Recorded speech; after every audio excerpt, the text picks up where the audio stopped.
What is the one word that can change everything for your marriage? Gary Thomas is our guest this week, discussing the attitude that will enrich, deepen, and spiritually strengthen every marriage. It's all in episode 83 of the Church Leaders Podcast. Welcome to the Church Leaders Podcast, where we're helping you lead better every day. And now here's your host, podcasting from scenic Colorado Springs, Colorado, Andrew Hess.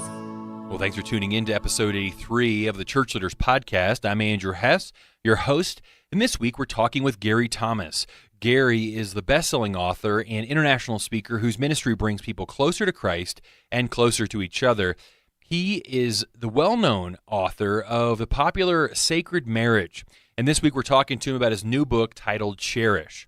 And now, here's our conversation with Gary Thomas. Well, Gary, it is such a pleasure to have you in the studio here to be on the podcast. Thanks so much for joining us this afternoon. My pleasure to be here. And you have probably are most well known for a book that you wrote years ago called Sacred Marriage. And I had to read that book in college. Well, didn't have to. I got to. It was kind of the popular marriage book when I was in school. And so talk about how that book has kind of transformed your ministry, or how God has used that in the years since it came out. Well, it changed my life, and it put my kids through college. I can put it that way, 3 private tuitions. It came about because I'd been writing on spiritual formation, and I had noticed that my marriage and later parenting were two of the biggest aspects of spiritual forming activity that I knew. But all the books on spiritual formation were talking about being a monk or a nun, in spite of being married. Go off and do private retreats or meditation. Those are good things. And I thought, well, why aren't we looking at marriage as a spiritual discipline? Now, coming out of seminary, being a little bit inclined in that way, I had a very boring subtitle that could have killed the book: Celebrating Marriage as a Spiritual Discipline. But somebody at Zondervan reading it pulled out that subtitle. What if God designed marriage to make us holy more than to make us happy? And it just took off because it was a different approach. I'm not a therapist, not a trained counselor.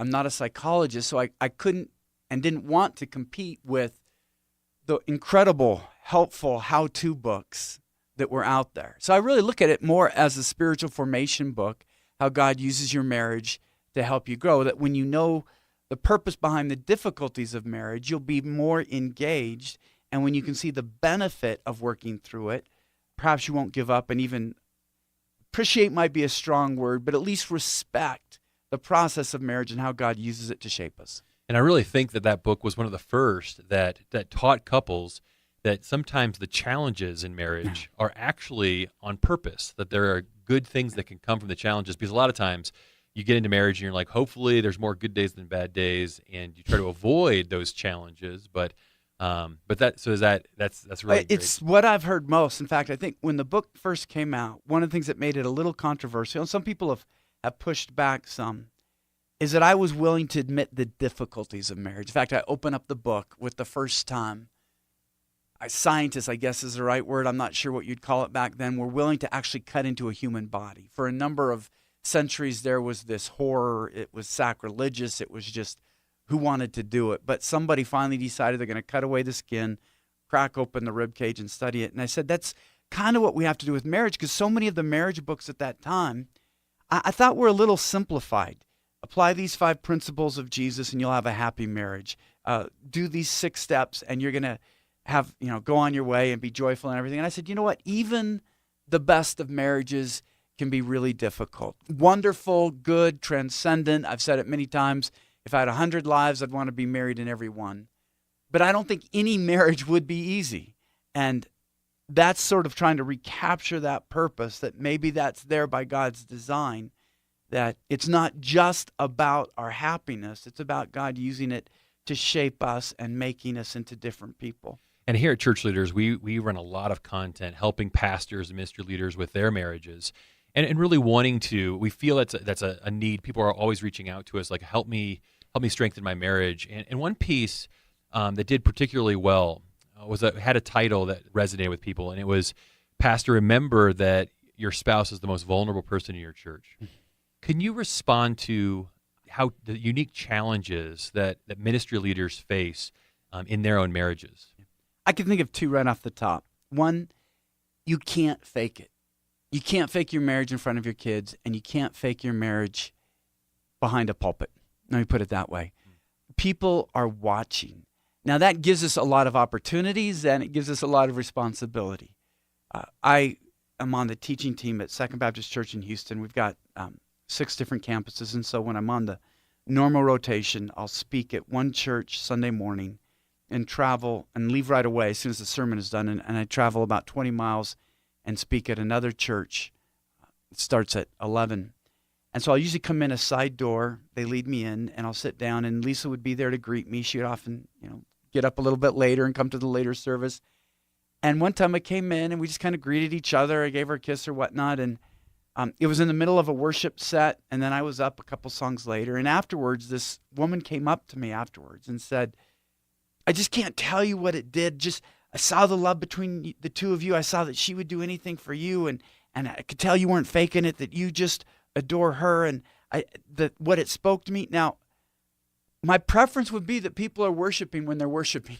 I don't want them to notice me coming in. It's a church in the round, and it's a pretty big place. It seats about 6,000, so I wasn't even thinking of myself as on stage yet. I'm very much downstage, but people are watching, and I would just say to pastors, you're preaching a sermon when they just see whether your hand is behind your wife's back or not, the tone you use. When you preach, is there obvious passion and love and affection, or are there little barbs? Are you trying to preach at your wife, using the pulpit sort of to challenge? People will pick that up. You can't fake it. If I could just use we are spiritually naked behind the pulpit, which is why I plead with myself and my brothers and sisters. We have to do our spiritual homework, because if we're harboring a sin, if we're harboring a wrong attitude, if we're harboring a wrong relationship or with our wife, I think ultimately it would come out. In retrospect, somebody would be able to look at what we said and did and say, yeah, we should have been able to see that. So I think to preach with integrity, to lead with integrity, we have to address our marriages. They have to be authentic. And there's going to be mornings where we're not doing so well. In fact, 2 weekends ago, I shared this time where Lisa and I just did not connect, and people were laughing about it. But I'm affirming her as I'm doing it, and it was really healing to people. Gary writes all these marriage books. They've been married for 31 years, and they're still having a hard time communicating. So I'm not saying that we project having a perfect marriage by any means, but there is an affection there that people will pick up on, or a lack of affection that people will pick up. Because I've found, and I think this is true for most guys, the more we cherish our wives, the more we respect women in general. If we have a bad relationship with our wife, it tends to sour us toward women in general. So our marriage will bleed off into other things. So that might be a second thing. The other thing I'd say, though, about being behind the pulpit when you're married and the challenge, the way we talk about our wives. I have a 23-year-old daughter filled with opinions as she's in the media, and a 23-year-old daughter might be, and she has had it up to here. She goes to church every week, but she's had it up to here, she said, with young pastors talking about their, quote, smoking hot wives, end quote. And she just said, do you realize that you're saying that that's what matters most, how she looks? I want to hear these guys. She goes, it's almost like it's a trophy. I want to hear these guys. So I'm not talking about just glib comments, but I really appreciate my wife's intelligence, my wife's godliness. My wife challenged me. I saw her gentleness, or I saw her courage, or something. If we're just describing our wives in that way, and I think that generation is a little too hyper-intensive. I think I've tried to tell my daughter, look, it's not easy being a pastor. You got to give them a little bit of slack. It's hard, and they're trying to compliment their wives, and they're looking for things that they can be frustrated and offended about. I'm with that. But I think it's just good, since pastors are listening in, how we compliment our wives and what we compliment them for.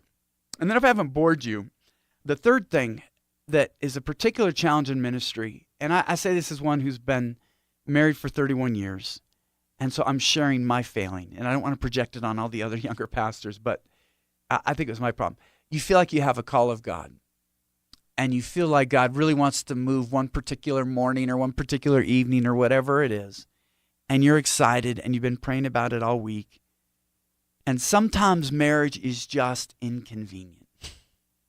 Your wife has an attitude, or she has something that really concerns her, and you're thinking, One time I preached on Matthew 6:33. Seek first the kingdom of God, and all these things will be added unto you as well, and not worry about these other things. And as soon as we got home, it was one of these other things that was really flipping my wife out about. I thought, well, that sermon didn't take too well, at least in one place. And what happens is that we have a sense of entitlement. Because I'm in ministry, I just need a stronger wife in this area or that area. And we've probably heard of Ruth Graham, who just seems like this super heroic pastor's wife who ran everything so her husband was free and released him and did all of that. And we obviously don't know the real story, but I'm sure she was a brilliant wife. But I believe my first ministry and the most important ministry, the way I please God the most, is how well I love my wife. And that's not just a cliche, because I happen to be married to God's daughter. He is passionate about her. And I'm just looking at it from a father-in-law's perspective, now that I have two marriage-age daughters, however you say that. If there was a guy who was very successful in his church and was treating my daughter miserably or ignoring my daughter to be successful in his ministry, I'd say, this is a sham. This is a sham. How can you act with integrity when she's off there? She wants to be connected with you. She wants to be cherished by you, and you hardly have any time for her. And I just think with God, it's tenfold, because that's his daughter. And I just realized when I connected my marriage with worship, that really no man could please me more than loving one of my daughters so well. And I don't know that I'll ever please God more than cherishing his girl. And she'll always be in his eyes, his girl. I don't mean that in a pejorative way, but, Dad always kind of looks at his daughter that way. And so let your worship begin with your marriage. Don't have this sense of entitlement, because the reality is when you have to have patience with your wife, when you have to be understanding with your wife, that's helping you become a better pastor. It's helping you become a better minister. And so don't look at, I wish I could have a different wife. It's always, I wish I could be a different husband. And for the pastor who's listening, who maybe feels convicted by that, like just feels like, man, I'm so busy with things at the church. What are some things that pastors can do to make sure they're doing what you just recommended, keeping their relationship with their wife as a priority over the church? Yeah. One of the things I did, and it was a little different for me, though I'm on a church staff now. For 15 years, I was self-employed, writing and speaking. And my wife had veto power over my schedule. She approved every event. Now, she also paid the bills, so it was helpful, because basically she could say, okay, do I want to have a weekend without Gary? But we need to pay this. And so she could say, I'd rather be without him and be able to pay this bill than not. And what we've carried over in ministry is that I'm running my schedule by her, because we just got in practice of that. And she can say, you've got to tell him no. You've got to say, and I just kind of let her be the gatekeeper, because then I'm not fighting her. It's just sort of like, honey, if you feel that you're getting the short end of the stick, I'm going to change that. I'll do the hard conversation. I'll own it. I'm not blaming you, but I'm letting you say, honey, you've got to cut that out. And so I think just giving her that power undercuts so much of the exasperation there might be. And then I really, I'm just cognizant of the fact that I want to preach with integrity, and that means sometimes I might give up a little prep time to do something Lisa really wants to do. Somebody might say, man, I really want to tweak this sermon on a Saturday night, and Lisa really wants to go out somewhere. I said, you know what? I think God's going to be happier that I give his daughter a good time than maybe not have to look at my notes another 3 or 4 times the next morning. So it's priorities, but then letting her speak into it and control it. Let's talk about the new book that you have coming out. You chose a title, Cherish, a word that my wife actually loves. That word. Whenever I use that word, her heart melts a little bit. She just loves when I use that word. Talk about kind of where the idea for this book came, or what you were hoping to do with this new work. There have been a couple books that I feel were discovered more than written. I don't want to get too mystical here. I'm ordained in the Southern Baptist Church, so I can talk that way and not get in trouble, I guess. The Sacred Pathways was one. Some pastors might be aware of that. It's 9 different ways that people relate to God. And if you looked at the book proposal, it was entirely different. And I normally feel like an architect when I'm writing a book. Here's the room. I'm going to put this door here and stairway here and whatnot. The Sacred Pathways was almost like an archaeologist. I'm dusting it off. And I'm like, oh, and I'd see this in Scripture. And I'd see this character in Scripture. And it was just like, it was really fun. And I feel like Cherish is that. I feel like it was given to me in a lot of ways.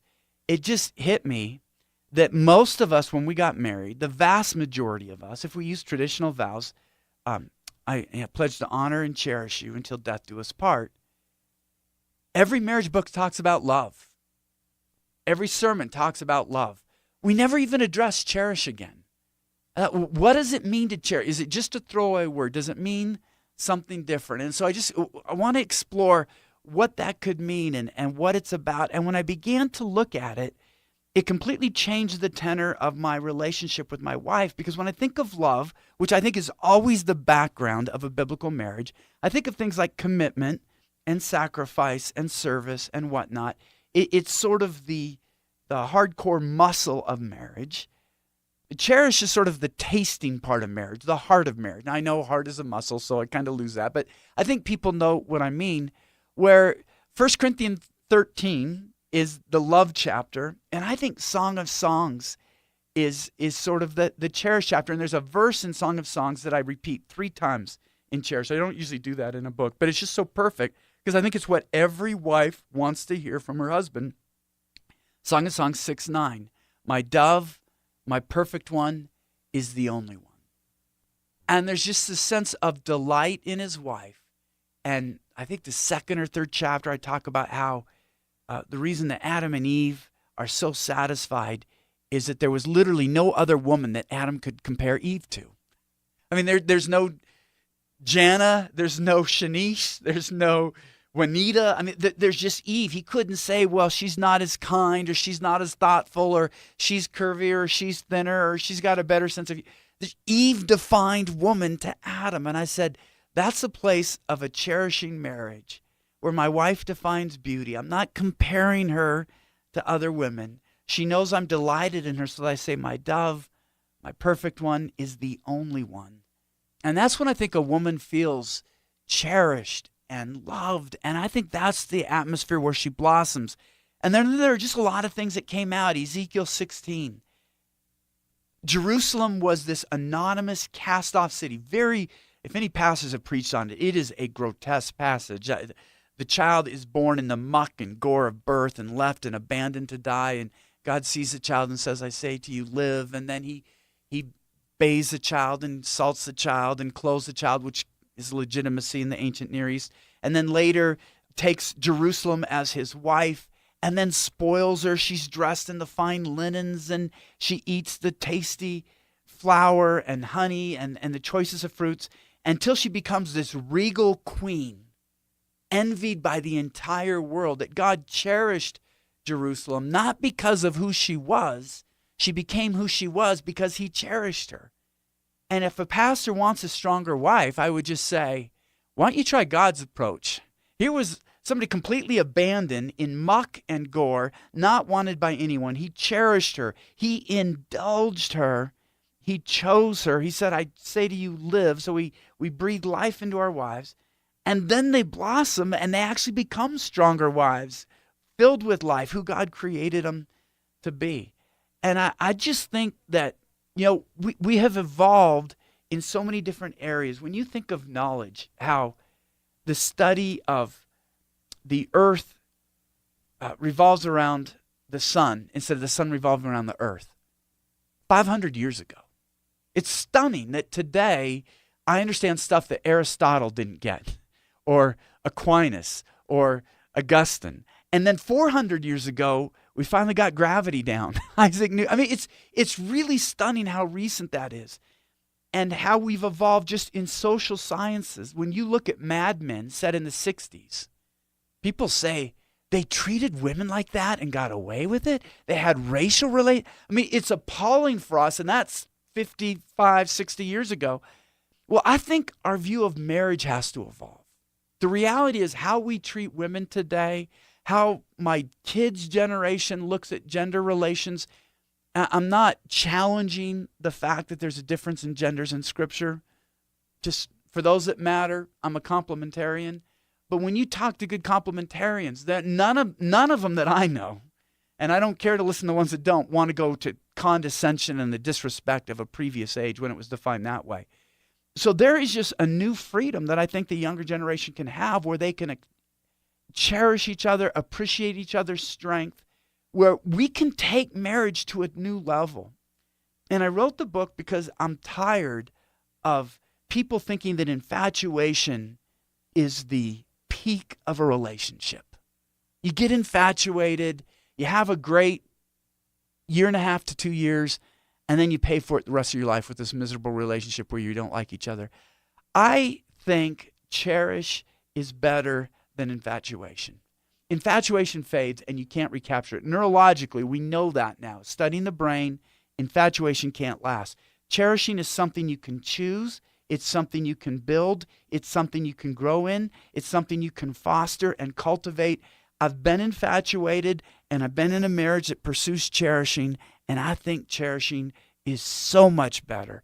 And so I want to I believe God wants to raise the level of marriages in the church to that of cherish. So the world can define marriage however they want. But when they look at marriages in the church, we have a whole different demonstration of what marriage could be. Mm-hmm. Can you flesh that out? Like when you use the word cherish, what are some things like that would show you in a marriage if you saw a couple acting a certain way where you're like, that couple cherishes each other? One of the images I use to help guys, when I say to a woman, how do you feel cherished? She's often running.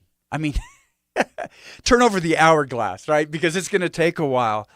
When I say to a guy, how do you feel cherished? When I was working on it, is what? It was almost like, should guys even want to be cherished? And so to get it across to guys, I put it in the language of a car.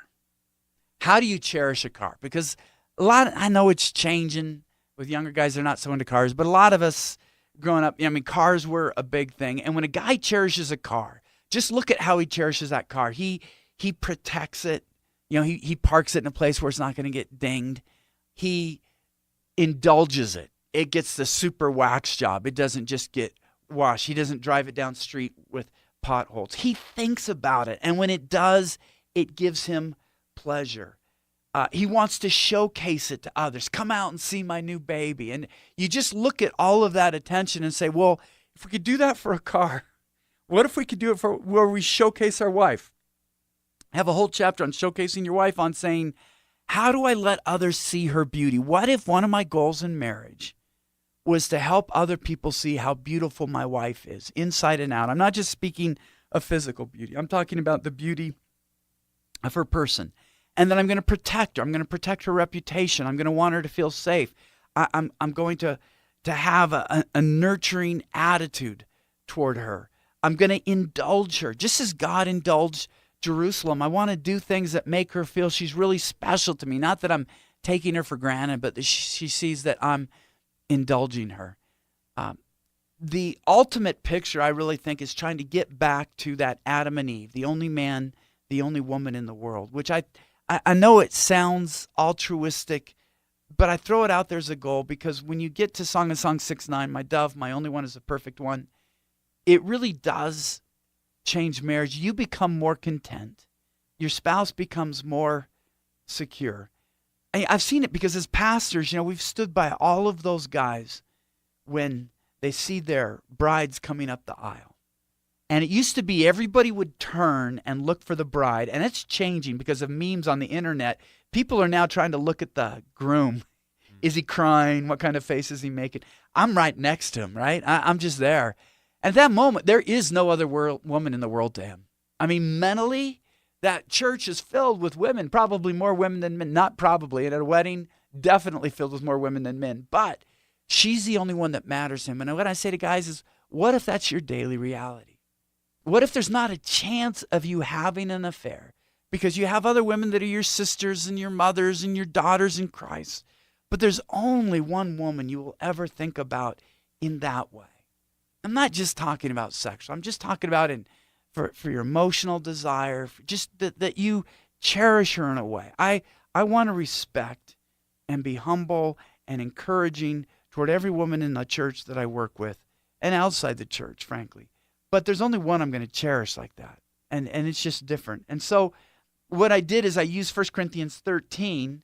Love is about being gracious and altruistic. Love is patient and kind. But cherish is about being enthusiastic and enthralled. How much more pleasing is your love than wine, and the fragrance of your perfume more than any spice. That in 1 Corinthians 13, love tends to be quiet and understated. Love does not envy. It does not boast. But cherish boasts boldly and loudly. My beloved is radiant and ruddy, outstanding among 10,000. And there's 7 or 8 distinctions like that where I just say, this is what we think of when we think of love, and this is what we think of when we think of cherishing. They're not at war with each other. I'm not trying to put cherish over love any more than I never meant to put holiness over happiness. Holiness preserves happiness. Holiness is the doorway to happiness. Cherish strengthens love. Cherish serves love. Love protects cherish. They're complementary realities, but by breaking them apart, we can just look at it, I think, a little more precisely, set the bar a little bit higher, and experience, I think, a new kind of marriage. Well, Gary, this is such a powerful topic. I feel like we're just getting started, but I love that you've written this book because I feel like it will change the conversation for a lot of people and help them to look at their marriages in fresh ways and to think about, I've always focused on loving my spouse, but what does it mean to also cherish? So thank you so much for the book and for your ministry to marriages and for being with us today. My pleasure. Thank you for having me. Well, thanks again to Gary Thomas for joining us this week as our special guest on the Church Leaders Podcast. If you enjoyed this episode, take a few minutes to subscribe, rate, and review us on iTunes, and consider sending this episode to somebody that you know who might benefit from listening to it. Also, you can download the show notes for this episode and every episode at ChurchLeaders.com/podcast. In those show notes, we always include resources, mention the show, and links to some of our guest top content on ChurchLeaders.com. As always, if you have ideas for how we can improve this podcast or guests you'd love to hear us talk to, email us at podcast@ChurchLeaders.com. Thanks for listening, and we'll see you again next week. You've been listening to the Church Leaders Podcast. For articles, videos, and free resources that will help you lead better every day, visit our website, ChurchLeaders.com. Thanks for listening.